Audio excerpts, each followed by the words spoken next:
Aloha everybody and welcome back to the channel. Today's video is all about the Galaxy Tab S4. This is Samsung's tablet for 2018 and pretty much took out all the stops when it came to putting this package together. We have a great processor, really good display, S Pen support, and LTE connectivity. Now, this one's specifically supported by Verizon. I want to say thank you very much to Verizon for allowing me to check out the Tab S4. But let's not waste any time. Let's see how good the Tab S4 is with LTE connectivity. This is TK. Let's check it out.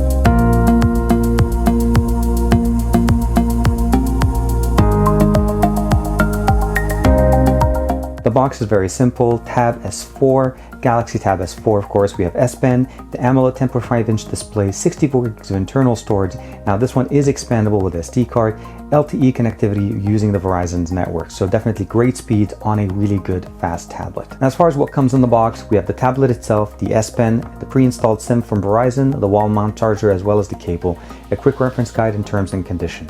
We have ANT+, aptX support for a really good audio playback, and of course Android 8.0. And here we are. So here's the tablet itself. Let's go and open it up. And it's right there. So the tablet itself is very nice. It's pretty much glass on glass display, and as far as the back, the reason I say this is very similar to the way the Note line of devices or even the 2018, 2017 line of devices from Samsung.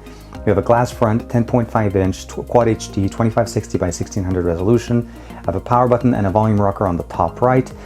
Pretty much just dock, the two pins for the dock as well as the magnetic connectors here.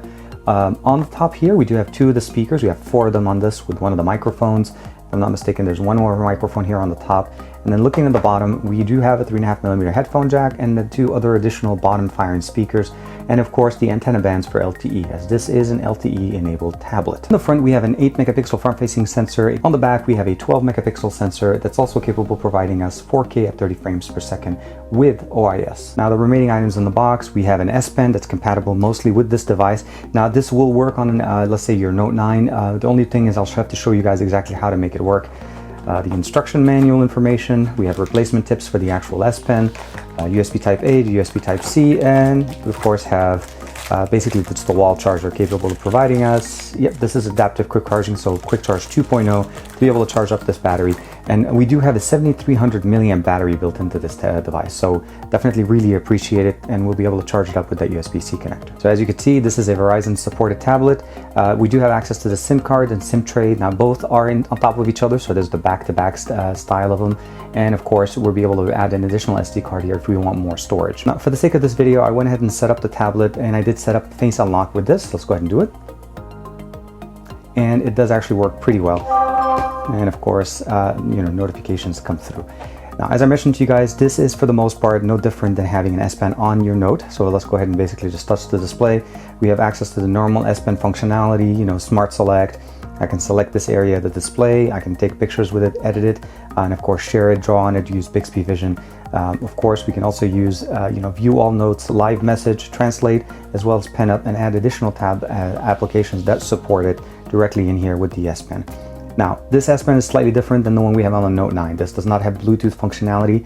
This is for the most part very similar to the way we had it on the Note 8, where it pretty much just has the capacitive capabilities of working with the tablet, as this is a Wacom-based display. So all the benefits of an S Pen still present here on the tablet, on the Tab S4. As far as the internals and the specifications, this is running the Snapdragon 835, so last year's chipset. We do have LTE connectivity on this model. There is a Wi-Fi variant, of course.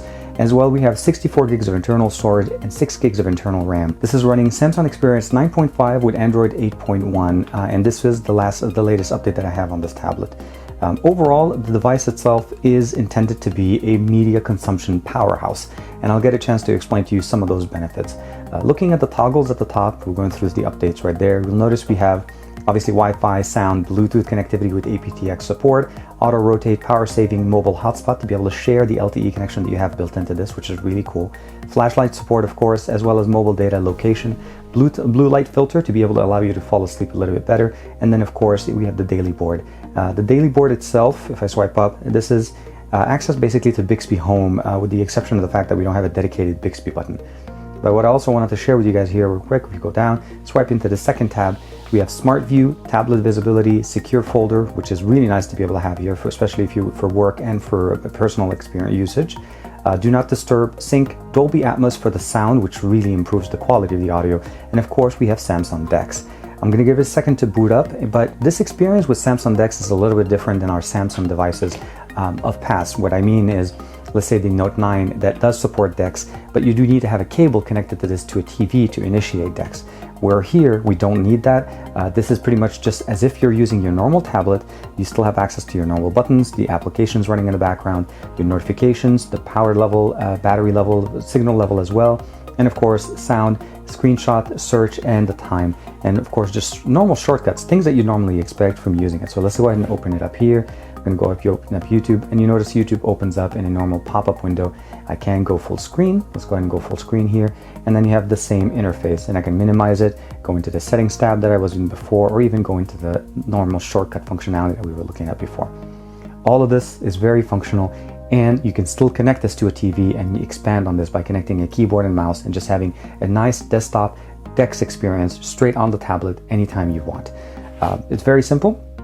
You go back into the toggles right here and then just hit it again, and it'll take you back into the normal tablet UI. So you notice the display shares a lot of commonalities here, and I want to share with you guys real quick this ability to be able to use the S Pen. Now this is the S Pen directly from the Note 9. You'll notice right there, I'm able to access it, use it.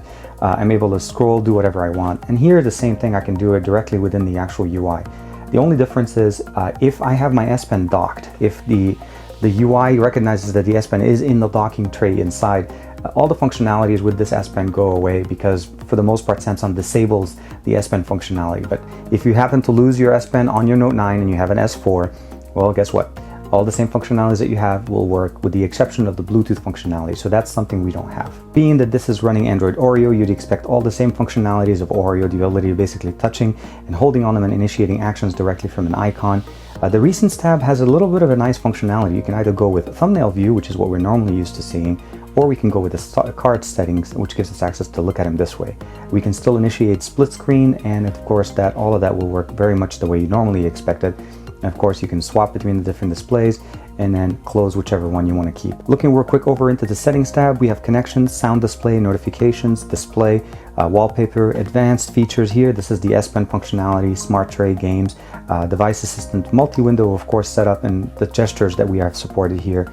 Device maintenance, just as the standard one that we've seen in most of their devices, gives us access to be able to see the battery level and optimizations to kill any batteries that are, or applications that are draining the batteries.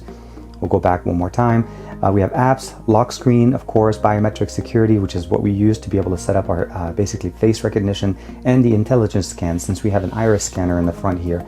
This does lack a fingerprint scanner, so this is pretty much the only biometric functionality that we have outside of a pin, of course, or basically a phrase. Account settings, Google, and we'll go back once. Accessibility, general management, about tablet, and of course, system update to be able to check for system updates directly. Overall, the UI is very similar to what we use on a Samsung device, and it's very fast. The 6 gigs of RAM definitely supported, and it really just augments the quality that you're getting there. This is the camera application itself. It's by default set up to go to the top. I'm going to switch over, go into the settings tab. For the rear camera, maximum resolution is the 13 megapixel sensor, 4:3 aspect ratio. The video can go all the way up to UHD, so 3840 by 2160. On the front-facing camera, 8 megapixel at 4:3. But we're still able to do up to 1080p video here. So 1080p is the maximum we can get at the front-facing camera, and that's going to be really nice at the 16:9 aspect ratio. So here's a quick sample of the front-facing 8 megapixel sensor running at 1080p on the Galaxy Tab S4. Again, 1080p is the maximum resolution you're able to get on the front-facing camera, although on the back we can go all the way to 4K. Let's go ahead and switch over to the back-facing camera. Went ahead and switched over to the back-facing sensor. We are running at 1080p, although we are able to go all the way to 4K, mostly just to keep the consistency with the video I have here for you guys, as this is going to be produced in 1080p. But this is a great example of seeing how the audio and video quality you should expect out of this tablet for video chat or even social media sharing using these sensors. Now, as far as the tablet comparison, I just wanted to do a quick comparison to, in my opinion, the closest competitor that we have for this type of a tablet. This is the MediaPad M5 Pro directly from Huawei. This is, again, their 2018 offering. There is 2 variants of this. There is the MediaPad M5 that does not have an S Pen or the pen input, and there is the additional one that does have that. Now, these 2 tablets are very close as far as specifications, although different chipset. We are running a 10.8-inch display as opposed to a 10.5, both running Quad HD. We have an IPS LCD display as opposed to AMOLED here, so definitely different technology here. Both support pen inputs, although they don't support the same technology. This is Wacom and this is more Bluetooth connectivity. You do need to charge this one, and you do have to have it charged, otherwise it does not work. Although the technology here does not work with even the regular media pad, so the S Pen or the pen input here is pretty much just compatible with this one. The reason why I wanted to compare the two is because both of them support stereo speakers, and I'm talking about basically the implementation of audio here, where we have bottom side firing speakers here on the Tab S4, and then of course on the MediaPad M5 we have back facing speakers, so 1, 2, 3, 4 pretty much on the top. Both support extensions as far as using desktop mode. There's different things, and I can do more of an in-depth video comparing these two tablets as far as performance and audio quality if you guys would like to. So let me know, of course, in the comments below. Do you want to see an M5 Pro versus a Tab S4, just to do a comparison, see which one is really a better tablet for you. The last thing we're going to show you guys real quick is a quick sound demo using these stereo speakers, and of course we are going to have the Dolby Atmos option turned on so that we can actually enjoy this. I do have it set up to be specifically set to music, as that's what we're going to be listening to, and we're going to go back into the song. This is my standard song, Alex Strindo Jumbo. It's an NCS release song, so it should be no issue with copyright, so let's go ahead and check it out.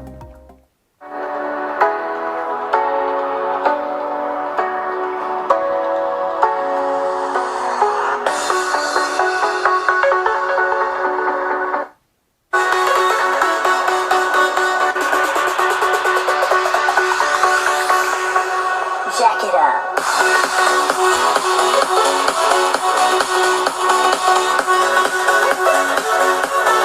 As you could hear, the audio is really well balanced. Definitely sounds really good. I'm going to definitely check it out and play a lot more content on this just to see how the audio plays back between movies, music, instruments, and so on.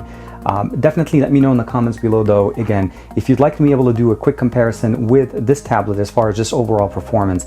The reason why I mentioned this is if we go directly into the YouTube application, this is how it sounds like here.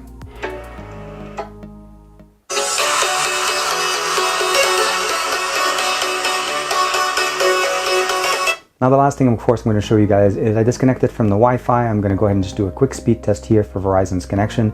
I'm running about 3 bars, so I'm not running still at full speed, and that's actually not bad. We're hitting about 13, roughly 14 megabytes down, megabits per second down, and I think it's probably going to hit 16 almost. Yep, 16.8, that last little burst. And then as far as upload, yeah, a little bit of a shaky one, but again, I'm running at basically now 2 bars. It's actually fluctuating between 2 to 3 bars. And it's reasonable, about 1 to 2, roughly 1 to 2 megabits up. So it's not bad at all. Again, I'll probably get a chance to test it out when we're outside. So my initial impressions of the Tab S4 is definitely a very nice, thin tablet that has very minimal bezels all around it. The display looks gorgeous. The sound quality on this is really nice. Having an S Pen functionality is always going to be appreciated, especially with tablets this size.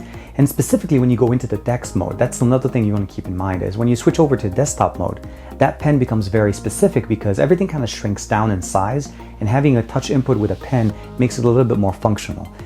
Again, let me know in the comments below, what do you guys think about this? Maybe a comparison between the Tab S4 and the MediaPad M5 Pro from Huawei, as I feel like they're pretty much very close as far as, you know, the competition level there. But when it comes to this, I think this is just knocks it out of the park. Having Verizon backing this up, of course, will make sure that you have connection basically very strong wherever you go. On top of the fact that you can share this with other tablets if you want to. So let me know in the comments below, what do you guys think about this tablet and what you'd like me to focus on for the full review. I want to say thank you very much to Verizon for allowing me to check it out. Thank you for the support for all these years and of course continuing support. I'll see you guys in the next video.